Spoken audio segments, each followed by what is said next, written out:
अस्सलामुअलैकुम वरहमतुल्लाहि वबरकातुहू। बिस्मिल्लाहिर्रहमानिर्रहीम। आप सबको हमारे चैनल में खुशामदीद। उम्मीद करते हैं आप सब लोग खैरियत से होंगे। अल्लाह पाक हम सबको अपने हिफ्ज़ अमान में रखे और हम सबको इन वज़ाइफ पर, इन दुआओं पर अमल करने की तौफीक अता फरमाए और हमारी ज़िंदगियों में इन सब वज़ाइफ और दुआओं की वजह से सुकून पैदा फरमाए। आज हम एक और वजीफे या दुआ के साथ आपकी खिदमत में हाजिर हुए हैं।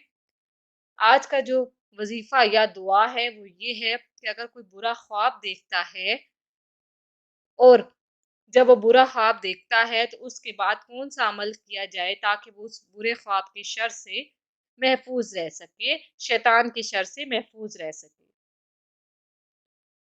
अगर कोई शख्स बुरा ख्वाब देखता है तो उसे चाहिए कि जब भी आंख खुले तो ये दुआ पढ़ने की आदत बना ले। इस तरह वो इस बुरे ख्वाब के शर से, शैतान के शर से महफूज रहेगा।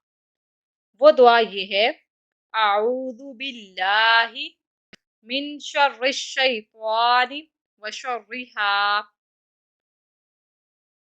आपने ये दुआ ऐसे पढ़नी है कि जब आपकी आंख खुले तो आपने 3 मरतबा बाईं तरफ थूकना है और फिर ये दुआ पढ़नी है। इस तरह आप अल्लाह ताला की पनाह में आ जाएंगे और शैतान के शर से महफूज रहेंगे। ये वो दुआएं हैं जो हम आपको बताते हैं ताकि आप ये छोटी छोटी दुआएं याद कर सकें और फिर इनको अपने रोजमर्रा मामलात में अमल में ला सकें।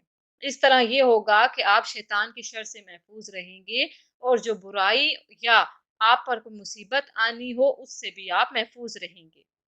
जाते जाते हमारे चैनल को सब्सक्राइब कर लीजिएगा। जज़ाकल्लाह।